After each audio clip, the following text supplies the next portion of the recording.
I don't like gin. I just don't like it. Can't think of a single fond memory of drinking it. To me it just tastes like olive leaf extract. Maybe I just haven't been drinking the right gins, but I just don't like it. And I don't care how much Ryan Reynolds is going to jump on his channel and say it's the best spirit ever, even though I think he's a great actor. I'm not going to change my principles on the matter. I don't like it. But my mum loves it. I have many not so fond memories as a kid of her and her mates getting together, selling my childhood memorabilia like my Pokemon cards or my friend's Nintendo 64, so that they could buy gin and get drunk together at garage sales. So Christmas is coming up in 3 months. I'm going to make my mum a bottle of gin for Christmas. So that's what this video is. Looks like we made it. I have no experience with taste, with process, or anything else really. So this should be fun. I have done some investigation and figured out the kinds of gins that she likes. So I'm going to try and make a pink gin. I don't know if what she told me is actually what you consider a pink gin. Basically what she told me is she likes to get gin that her friend makes for her and add dried cranberries to it so it turns pink. I don't know if that's what that is, but I have done a bit of research around the botanicals I'm going to use. I'm going to use things that I think she would like. So where to from here? Well, I guess the first thing is we need to get a sugar wash fermented so that we can use the alcohol. 6 kgs of white sugar, so I'm going to add that 6 kgs of sugar to about 1 or 2 litres of water with some citric acid. The acid I'm going to use is just cream of tartar. If you don't have that, you can use lemon juice as well, maybe a tablespoon or so, and you just bring that up to the boil and let it boil for about 20 minutes or so. And that helps invert the sugar, so it basically breaks down the structure of the sucrose and helps it ferment faster and easier without stressing out the yeast. Yeast-wise, I've got a specialized gin yeast. I don't know if that matters. It probably does if I was using a grain wash, but I'm just using a sugar wash. Really, I'm clutching at straws here. Once I've done that and it's fermented, I will do a stripping run, and I'll strip the alcohol out. I'm not going to make a huge amount of gin. Like, I could make maybe 5 or 6 bottles of gin with the recipe I'm using. I'm only going to make 1 or 2, maybe 3, so I'm covered for Christmas and birthdays for a couple of years. But I'm going to take some of that alcohol and do some other interesting stuff with it. I want to take a liter and make some limoncello for Christmas Day for myself. And I'm going to give my wife a liter or 2 because she likes to make tinctures and stuff like that. So let's get cracking into it, shall we? So we seem to have run into a bit of a problem. I've got about maybe 400 mils of alcohol off the still, and it's down to 20% ABV. So the wash wasn't ready. I should have known because I took a reading at the beginning, and I took a reading today, and it was coming up as -2 ABV. And I thought that was because when I took my first reading it was really, really hot, and when I took my second reading it had cooled right down, and I figured it must have just thrown it off. I didn't research it. I gave it the benefit of the doubt. It's been a week, it's been bubbling. Thought it'd be fine, but it's been a really cold week and something must have happened along the way that messed up the ferment. So from here we have to go back to day 1 and start the process all over again. Might be able to use this to do the tincture stuff that my wife wanted to do, but I'm a bit gutted.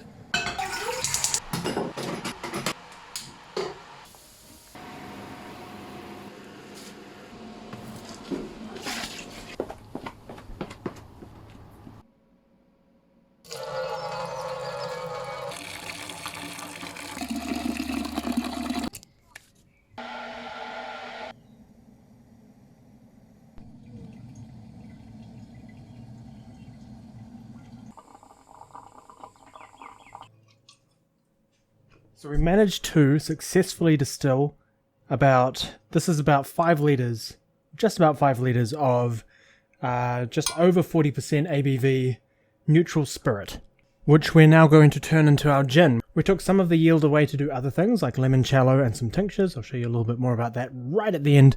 But for now we're going to make gin, and the way we're going to do that is we've got a whole bunch of botanicals here, which we're going to put through this. Now this is a gin basket or a botanicals basket, and basically this part here, this thread, goes into the bottom of the column in our still, and this chamber we fill with botanicals so that this mesh here, all of the vapors as it's vaporized will go through this, up the column, and then come out with that flavor infused into it. So that's one way of making gin. Another way is to macerate all of this stuff in a high ABV spirit and then proof it down. So we're going to go with 130 grams of juniper berries. This feels like a lot. Okay, so that's 105, which I'm going to pop straight in. This is a very small basket. That's the whole thing. That's the whole thing. We're gonna have a problem. So I'm gonna have to cut that down. So I've put about 50 grams in there. So 53 left. I might have to do a little bit of maceration at the end just to get a little bit more juniper flavor in. And now I've got juniper berries all over my office. That's fine. One thing I was going to do to a small portion of it, I'll probably do a few more than I was expecting, is I'm going to just crunch some down. And this will just expand the amount of surface area that is in contact with the vapor. Maybe I should have used a blender. These are it's kind of working. I don't want to get more juniper berries everywhere. That should be fine. Like I said, I have no idea what I'm doing here. I don't even know what flavor I'm going for here because I'm not a gin person. Yeah, that's the smell. It smells like pine tree, like a Christmas tree. That's the flavor I hated. Next up, we need some coriander. We want 50 grams of that. I mean, this is 21 grams in here, so that's the whole packet. Is there even going to be room for the other one I got? I don't know. I don't know what I'm doing. That doesn't leave us a lot of room. I don't know how, mixed up this should be. Maybe as much as I am. Okay, next we have licorice. And it says to do, in my recipe that I made up, to use 10 grams. That's 4 grams for these 3 slices. So I might just stick with that because, again, we are on limited room here. Alright, we've crushed that up. Add it to the basket. That finer stuff is probably more important. Next up, we have Angelica, which I have in my bag of stuff. This is 10 grams of Angelica root, which I've said to put in 20 in here. Don't know why. I think I expanded the recipe after I got more yield.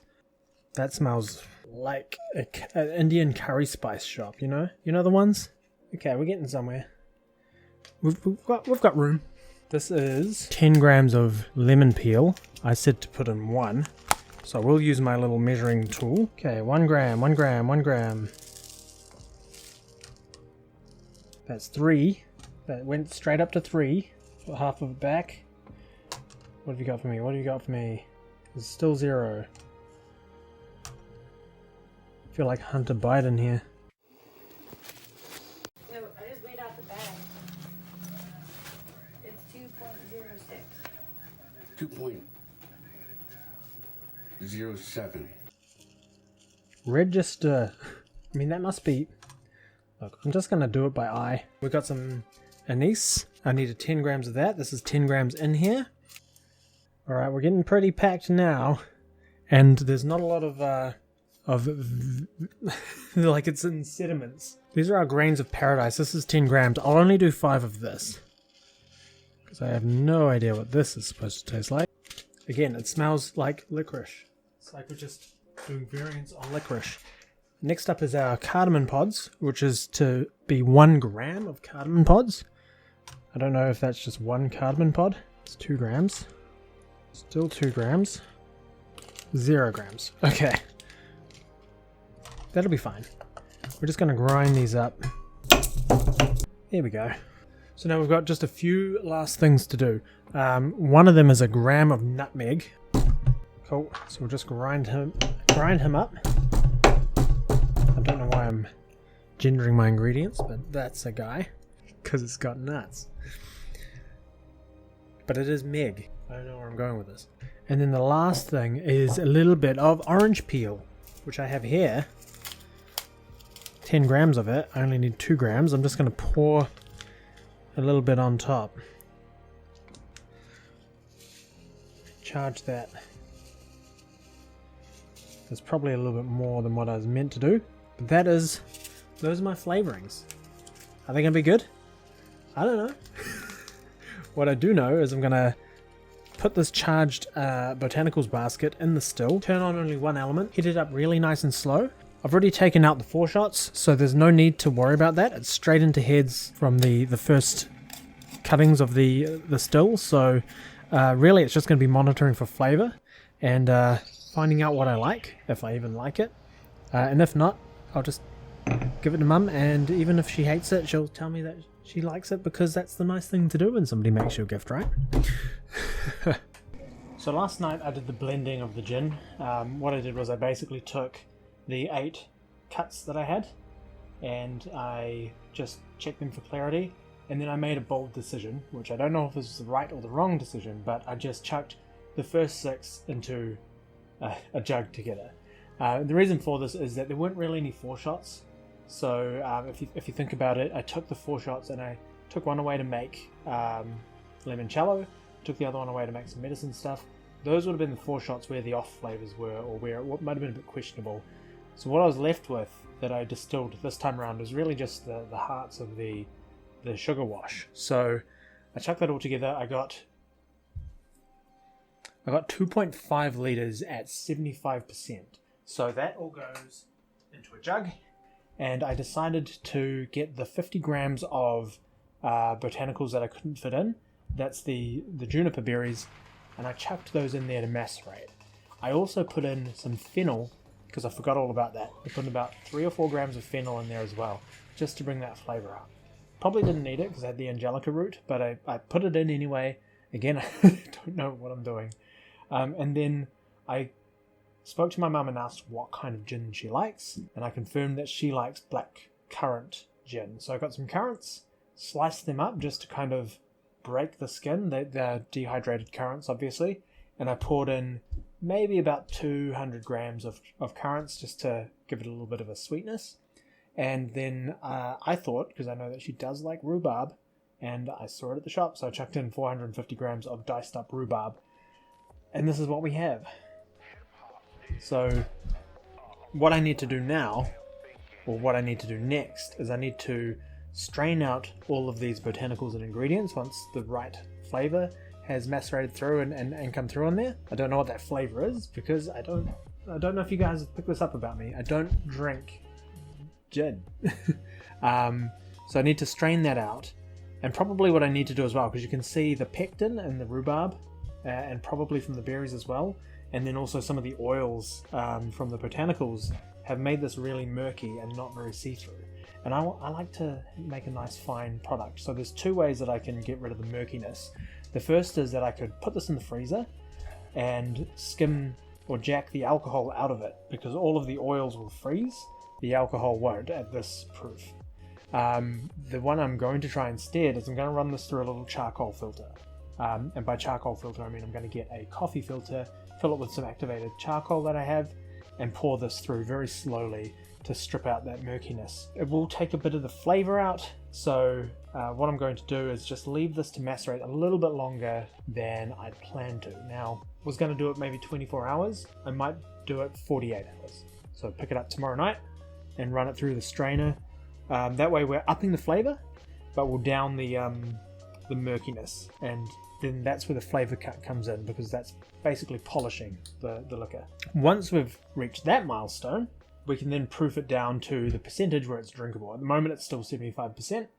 We're going to add 2.15 litres of water, and we're going to bring this up to about 4.6 litres in total, give or take, and that'll be around 40%.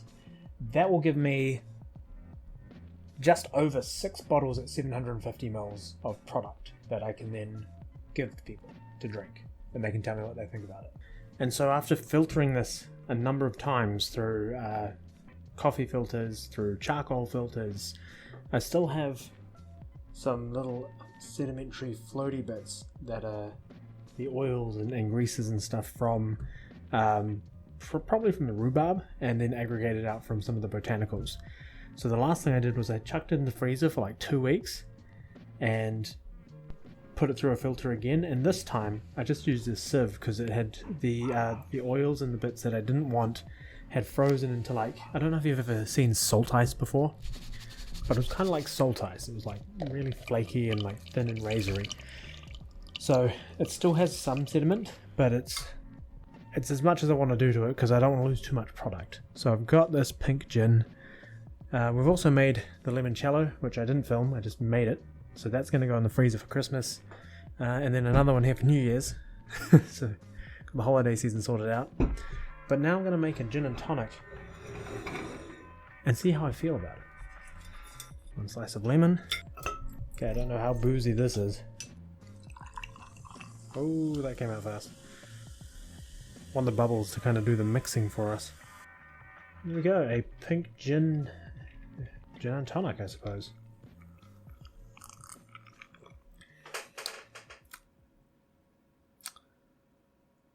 I still prefer rum. It's not bad. I mean,